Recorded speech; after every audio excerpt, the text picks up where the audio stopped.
အားလုံးပဲမင်္ဂလာပါခင်ဗျာဒီဗီဒီယိုထဲမှာတော့ဥရောပခီးစဉ်အတွက်ဟိုတယ်ဘွတ်ကင်လုပ်တဲ့အခါမှာထည့်သွင်းစဉ်းစားရမယ့်ချက်တွေကိုပြောပြချင်ပါတယ်နံပါတ်1ချက်အနေနဲ့ပြောချင်တာကတော့ကိုတင်းမဲ့ဟိုတယ်က EU ရေစီးပြီးတော့မြို့ကူးလို့ရတယ်ပေါ့နော် main ဘူတာကြီးတွေနဲ့နေတာအကောင်းဆုံးဆိုတာပါပဲအဲ့ဒီဘူတာကြီးတွေကတက်လီကဆက်လီကစတဲ့ facility တွေအစုံရှိတယ်ပေါ့နော်အဲ့အတွက် luggage နဲ့တွားရလာရတာအဆင်ပြေတယ်ဘူတာကနေလမ်းလျှောက်ပြီး10မိနစ်20အတွင်းပေါ့နော်တက်ကိုလို့ရတဲ့တွားလို့ရတဲ့နေရာမျိုးမှာဟိုတယ်ကိုရွေးနိုင်နေဆိုရင်တော့အကောင်းဆုံးပါပဲကျွန်တော်တို့ရောက်ခဲ့တဲ့မြို့တွေအကြောင်းပြောရမယ်ဆိုရင်တော့Paris မှာဆိုလို့ရှိရင်ဘူတာကြီးတွေက Gare du Nord ဆိုတဲ့ဘူတာရှိမယ်နောက် Gare de Lyon ဆိုတဲ့ဘူတာကြီးတွေရှိမယ်ပေါ့နော်တခြားလည်းရှိပါတယ်ဒါပေမဲ့ဒီနှစ်ခုကတော့နာမည်ကြီးဆုံးပဲပေါ့နော်Gare du Nord ဆိုတဲ့ဘူတာကဒီ Paris ရဲ့ CDG လေဆိပ်နဲ့တိုက်ရိုက်ဆက်သွယ်ထားတဲ့ Aria ရထားရက်တဲ့ဘူတာပေါ့နော်အဲ့တော့လေဆိပ်ကနေတိုက်ရိုက်ကိုလာလို့ရတဲ့ဘူတာကြီးဖြစ်ပါတယ်Gare de Lyon ကလည်းပဲဆွစ်ဇာလန်တို့နော်အီတလီတို့စတဲ့နိုင်ငံတွေကိုကူးတဲ့ရထားတွေအများကြီးရက်တဲ့ဘူတာပါပေါ့နော်နောက်ဆွစ်ဇာလန်မှာဆိုရင်ကျွန်တော်တို့ရောက်ခဲ့တာက Zurich မြို့ပေါ့နော်Zurich မြို့မှာဆိုလို့ရှိရင်ကျွန်တော်တို့က Zurich HB လို့ခေါ်တဲ့ Zurich Main Station ရှိတယ်ပေါ့နော်သူကလည်းပဲခုနကလို့နော်နိုင်ငံတကာကူးတဲ့ရထားအစုံရောနောက်ပြီးတော့local train တွေရောအများကြီးရက်တဲ့ဘူတာပါပေါ့နော်နောက်အီတလီမှာဆိုရင်ကျွန်တော်တို့မီလန်မြို့မှာအကြီးဆုံးဖြစ်တဲ့Milano Central ဆိုတဲ့ဘူတာကြီးရှိမယ်သူလည်းပဲနိုင်ငံတကာကူးတဲ့ရထားတွေရော local သွားတဲ့ရထားတွေရောအများကြီးရက်တယ်နောက်ဒီလိုအီတလီဒေတာရင်းသွားလာတဲ့ရထားတွေလောက်ပဲသုံးလို့ရမယ်ပေါ့နော်အဲ့ဒီဘူတာတစ်ခုကတော့Milano Rogoreto ဆိုတဲ့ဘူတာရှိမယ်ပေါ့နော်သူကနည်းနည်းတော့သေးမယ်ဒါပေမဲ့သူလည်းပဲ EU ရေနဲ့သွားရလာရတာအဆင်ပြေတယ်နောက်တစ်ခုကပါလဲဆိုတော့နောက် Florence မြို့ရောက်တဲ့အခါမှာကျွန်တော်တို့သုံးခဲ့တဲ့ဘူတာကFirenze SMN ဆိုတဲ့ဘူတာပေါ့နော်သူကတော့သူဒေတာမှာเนาะ Florence မှာအကြီးဆုံးပဲပေါ့နော်အဲ့တော့ regional train တွေအများကြီးရက်တဲ့ဘူတာပါနောက်ပြီးတော့ပီဆာမှာဆိုရင် Pisa Central ဆိုတဲ့ဘူတာက main station ပေါ့နော်နောက် Rome မှာဆိုရင် Roma Termini ပေါ့နော်သူကလည်းအကြီးဆုံးဘူတာကြီးဖြစ်တယ်ပေါ့နော်နောက်တစ်ခုအနေနဲ့ကျွန်တော်ကပြောချင်တာကဘာလဲဆိုတော့Venice မြို့နဲ့ပတ်သက်ပြီးတော့ပြောချင်တယ်ပေါ့နော် Venice မှာကကျွန်တော်တို့တွေအများစုသိထားတာကနော် Venice ဆိုလို့ရှိရင်ဒီပင်လယ်တွေကကျွန်းလေးတွေပေါ်မှာအိမ်လေးတွေဆောက်ပြီးတော့နေကြတဲ့ရေပေါ်မြို့လေးအနေနဲ့သိထားတယ်ဆိုပေမဲ့ Venice ကသူကကုန်းပေါ်မှာလည်းရှိတယ်ပေါ့နော်ဒီ Italy mainland ပေါ်မှာလည်း Venice ကတပိုင်းရှိနေတယ်ကုန်းပေါ်က Venice ကို Venice Master လို့ခေါ်တယ်ပေါ့နော်မှာ Italy ဆိုရင် Italy လို့စကားနဲ့ဆိုရင် Venezia Master လို့ထပ်မယ်တယ်နော်အဲ့ဒီ Venice ကိုကျွန်တော်တို့က EU ရေစီးလာမယ်ဆိုလို့ရှိရင်ကုန်းပေါ်က Venezia Master ဘူတာကိုအရင်ရောက်ပြီးတော့မှကျွန်းပေါ်က Venezia Santa Lucia ဆိုရဲနော်ဘူတာမှာဂိတ်ဆုံးတာပေါ့နော်ဆိုတော့အဲ့ဒီ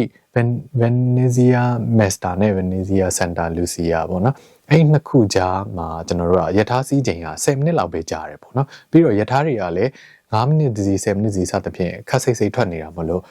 တော်တော်လေးကိုတွားရလာရအဆင်ပြေတယ်ပေါ့နော်အဲ့တော့ပြီးတော့ EU Rail Pass လာရှိထားမယ်ဆိုလို့ရှိရင်အဲ့ဒီနှစ်ဘူတာကြားထဲမှာနော်အပိုပတ်စံမကုန်မဲနဲ့ပေါ့နော်ခောက်ခါစိတ်ကြရထားစီးလို့ရတယ်ပေါ့နော်အဲ့ဒီတော့ကုန်းပေါ်မှာရှိတဲ့ Venezia Master ဘူတာတဝိုက်ကဘူတာတွေကဟိုတယ်တွေကပေါ့နော်ရေထဲမှာရှိတဲ့ဟိုတယ်တွေထက်ဆိုင်ဈေးသက်သာတယ်ပေါ့နော်ပြီးတော့ရေထဲဟိုတယ်တွေကိုသွားမယ်ဆိုလို့ရှိရင်တတိထားမဲ့အချက်တစ်ခုကဘာလဲဆိုတော့တချို့ဟိုတယ်တွေကကျွန်တော်တို့တရားတွေဖြတ်ကူးပြီးတော့သွားရတာတို့ရေလန်းကြီးသုံးပြီးတော့သွားရတာတို့ရှိတယ်ပေါ့နော်အဲ့ဒီခါမှာကျွန်တော်တို့ကနော်ကို့မှာပါလာတဲ့အထုပ်ပိုးတွေကိုတရားပေါ်မှာတင်တာတို့နော်ferry ပေါ့နော်သင်္ဘောပေါ်မှာတင်တာတို့ကနည်းနည်းအခက်ခဲရှိနိုင်တယ်ပေါ့နော်ဒါကြောင့်ကို့မှာတည်စရာအထုပ်တွေလည်းများတယ်နောက်ပြီးတော့ budget ကိုလည်းနည်းနည်းချွေးတာခြင်းတယ်ဆိုလို့ရှိရင်နော်ကုန်းပေါ်မှာရှိတဲ့နော် Venezia Master နော်ဘူတာတဝိုက်မှာဟိုတယ်တွေကိုရှာကြည့်ပါပေါ့နော်ဟုတ်ပြီဒါဆိုလို့ရှိရင်ကျွန်တော်တို့ရောက်ခဲ့တဲ့မြို့တွေက EU ရေရထားတဲ့ဘူတာတွေကိုမိတ်ဆက်ပေးပြီးခဲ့ပြီပေါ့နော်အဲ့တော့အဲ့ဒီဘူတာကြီးတွေကသွားရေးလာရေးအတွက်အဆင်ပြေတဲ့အတွက်တော့လူကြိုက်လည်းများတယ်ပေါ့နော်တဲခုကျင်တဲ့သူတွေများတယ်အဲကြောင့်ကိုတဲကျင်တဲ့ရက်မှာဘုတ်ကင်ရဖို့နော်ပြီးတော့ကိုယ့်ရဲ့ budget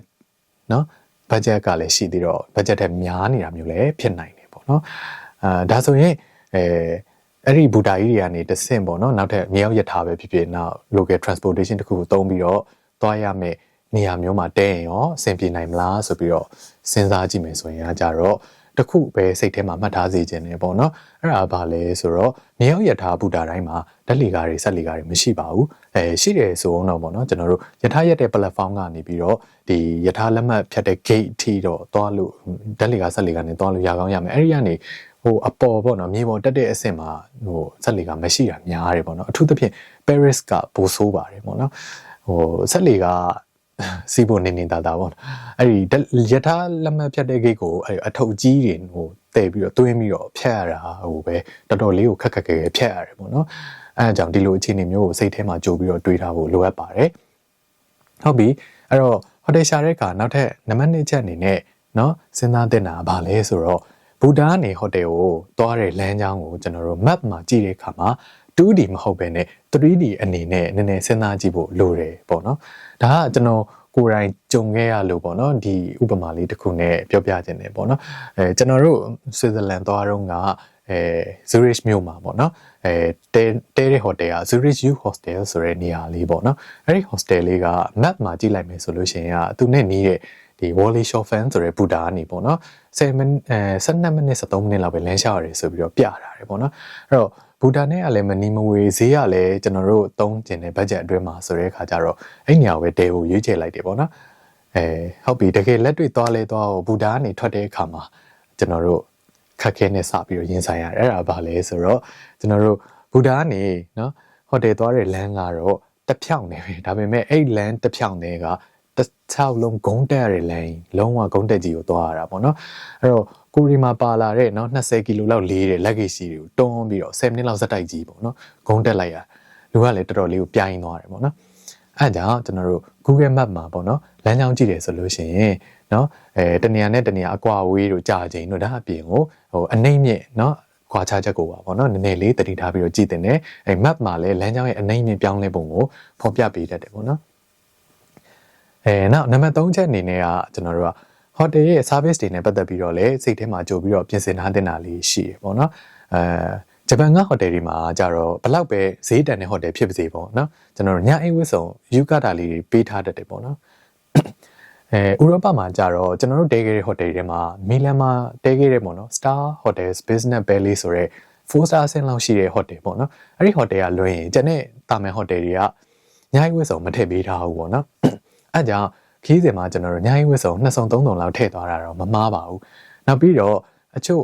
hostel လိုနေရာမျိုးတွေမှာပေါ့နော်ဒီရေတုပ်တဲ့ဘဝတို့เนาะ dryer တို့တော့မထားပေးတတ်ဘူးပေါ့နော်အဲ့တော့ပတ်စံပေးပြီးငှားရတာတို့ဒါမှမဟုတ်လေ passport အပေါင်ထားပြီးတော့ငှားရတာမျိုးကြုံခဲ့ရတယ်ပေါ့နော်အဲ့မှာတလက်ဆက်တည်းပြောချင်တာကတော့ဗာလဲဆိုတော့ကျွန်တော် hotel ကအိမ်သားတွေအကြောင်းပေါ့နော်ဂျပန်မှာတော့ကျွန်တော်တို့ Westlet သုံးတာကတော့เนาะဟိုအသားကျနေပြီဆိုတော့ Westlet သုံးပြီးတော့အိမ်သာတက်တာအရင်ကျွန်တော်ပြောဖို့ကောင်းတယ်ပေါ့နော်ဥရောပရောက်တဲ့အခါမှာ Japan style Westlet ကိုနည်းနည်းမိထားတာတော့ကောင်းလိမ့်မယ်ထင်တယ်ဗျ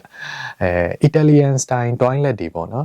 ်သူတို့တွေကထိုင်နဲ့ခွက်နှစ်ခုပါတတ်တယ်ပေါ့နော်တစ်ခုကပုံမှန်တိုင်းထိုင်ပြီးတော့အညစ်အကြေးဆွမ်းရတဲ့အိမ်သာဖြစ်ပြီးတော့နောက်တစ်ခုကတော့ကိစ္စပြီးလို့ရှိရင်ကျွန်တော်တို့ရေဆေးဖို့အတွက်ထားပေးထားတဲ့ခွက်ပေါ့နော်အညစ်အကြေးဆွမ်းပြီးသွားရင် tissue နဲ့ခပ်ဖွားဖွားလေးတုပ်ပြီးတော့ဘေးကရေဆေးတဲ့ခွက်ကိုပြောင်းထိုင်ပြီးတော့အဲ့ဒီပုံမှန်ကောင်းဖွင့်ပြီးတော့ရေဆေးရတယ်ပေါ့နော်ရေပူရေလဲထွက်ပါတယ်ပြင်သစ်နဲ့ဆွစ်ဇာလန်မှာတဲခဲ့တဲ့ဟိုတယ်တွေမှာကတော့နော်အိမ်သာတက်ပြီးသွားရင်ရေဆေးစရာမပါ Westlet မပါဘူးခုနအီတလီလိုမျိုးလဲရေဆေးရဲ့ခွက်မပါဘူးပေါ့နော် tissue နဲ့ပဲတုပ်ရတယ်ပြီးတော့ဒီ tissue ကလည်းဂျပန်မှာလိုမျိုးအိမ်သာတွေကိုရေဆွဲချလို့ရတဲ့အပျော့သားမျိုးမဟုတ်ဘဲနဲ့အမိုက်ပုံးနဲ့ထည့်ပြရတဲ့အမှားသားတွေပဲကြုံခဲ့ရတယ်ပေါ့နော်ကျွန်တော်တို့ကြုံခဲ့တာဒါကတော့ဟိုတလက်ဆက်တွေပြောပြတာပေါ့နော်ဟုတ်ပြီဒါဆိုရင်နောက်ထပ်တတိထားမယ်တစ်ချက်သွားရအောင် hotel booking လုပ်တဲ့အခါမှာနောက်ထပ်ဘာတတိထားမလဲဆိုတော့ကျွန်တော်တို့ free cancellation option ပါတဲ့အခန်းကိုရွေးဖို့ပဲပေါ့နော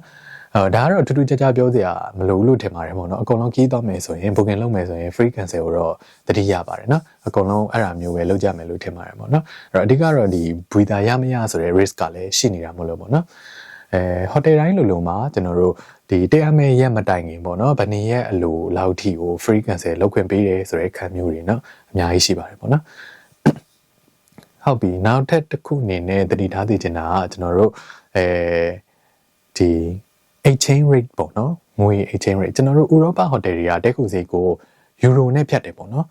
်ဒါပေမဲ့ booking.com လို့မှာကိုကနော်ဖော်ပြတဲ့ငွေကိုရန်ဆိုပြီးတော့ရွေးထားလို့ရှိရင်သူတို့က ဒီ Booking.com ကသတ်မှတ်ထားတဲ့နှုံးနဲ့မြှောက်ပြီးတော့ရန်တန်မိုးနဲ့ပြနေပေါ့နော်အဲ့တော့ exchange rate ကအမြဲပြောင်းနေတာဖြစ်တဲ့အတွက်ပေါ့နော်ဒီ Booking.com မှာကျွန်တော်တို့ hotel ရွေးနေတော့မှမြင်နေရတဲ့ဒီကြတဲ့ငွေရပေါ့နော်တကယ်တမ်းတော့အဲ့ဒီလက်ရှိအချိန်ကြည့်နေတဲ့အချိန်မှာရှိတဲ့ exchange rate နဲ့တွက်ထားတာပေါ့နော်အဲ့တော့ကိုကချက်ချင်း booking လုပ်လိုက်ပြီးတော့ကြတဲ့ငွေကိုလည်း credit card နဲ့ချက်ချင်းဖြတ်တယ်ဆိုရင်တော့ booking.com မှာမြင်နေရတဲ့ရန်ပမာဏအတိုင်းပဲကိုယ်စီကဖြတ်မှာပေါ့နော်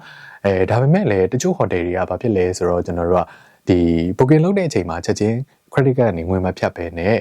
free cancellation ကာလပြီးသွားတဲ့အချိန်မှာပေါ့နော်ကိုတဲကန်ဒီเนาะတစ်ပတ်လောက်လိုမှငွေဖြတ်တာရှိတယ်အဲ့ဒီအချိန်ကျရင်ကကျွန်တော်တို့အဲ့ဒီအချိန်မှာကြာတဲ့နဲ့เนาะ exchange rate နဲ့ငွေဖြတ်တာပေါ့เนาะအဲအကြောင်းမလို့ကျွန်တော်တို့တွေကเนาะအနားနီးမှာခုနကလိုငွေဖြတ်ခံရတယ်ဆိုလို့ရှိရင်ဖြတ်သွားတဲ့ပမာဏဒီကို booking လုပ်မဲ့အချိန်တော့ကြည့်ထားတဲ့ပမာဏနဲ့နည်းနည်းလေးကွာနေတာမျိုးเนาะပို့ပြီးတော့ဈေးများနေတာမျိုးเนาะကြုံတတ်ပါတယ်ပေါ့เนาะအဲ့ဒါကိုကြိုပြီးတော့တွေးထားပါလိမ့်မယ်နောက်ဆုံးအချက်အနေနဲ့သတိပေးချင်တာကဘာလဲဆိုတော့ hotel တွေမှာတဲခိုကအပြင်ကျွန်တော်တို့မြို့ကိုပေးရတဲ့ city tax ဆိုတာကိုကောက်ခံပါတယ်ပေါ့နော် city tax ကသူကတယောက်စီကိုတညစီအတွက်ပေးရတာဖြစ်တယ်ပေါ့နော်ပုံမှန်အဖြစ်တော့3ယူရိုကနေ5ယူရိုအထိပေးရတယ်ပြီးတော့မြို့ရယ်ပြီးတော့ hotel အမျိုးအစားရပုံမူတည်တယ်ပေါ့နော် star မြင့်တဲ့ hotel တွေပေါ့နော်4 star 5 star ဆိုလို့ရှိရင်က tax ကိုပို့ပေးရတယ်ကျွန်တော်တို့မေလန်မှာတဲခဲ့တဲ့4 star hotel ဆိုရင်တရက်ကို10ယူရိုထိတောင်ပေးရပူပါတယ်ပေါ့နော်အခုတင်ဆက်ပေးသွားတာကတော့ကျွန်တော်တို့เนาะ Europe ခီးစဉ်အတွက် hotel booking လုပ်တော့မယ့်အခါမှာစဉ်းစားတဲ့အချက်တွေပဲဖြစ်ပါတယ်အဆုံးထိကြည့်ရှုပေးတဲ့အတွက်အားလုံးကိုကျေးဇူးထူးပဲတင်ရှိပါတယ်ခင်ဗျ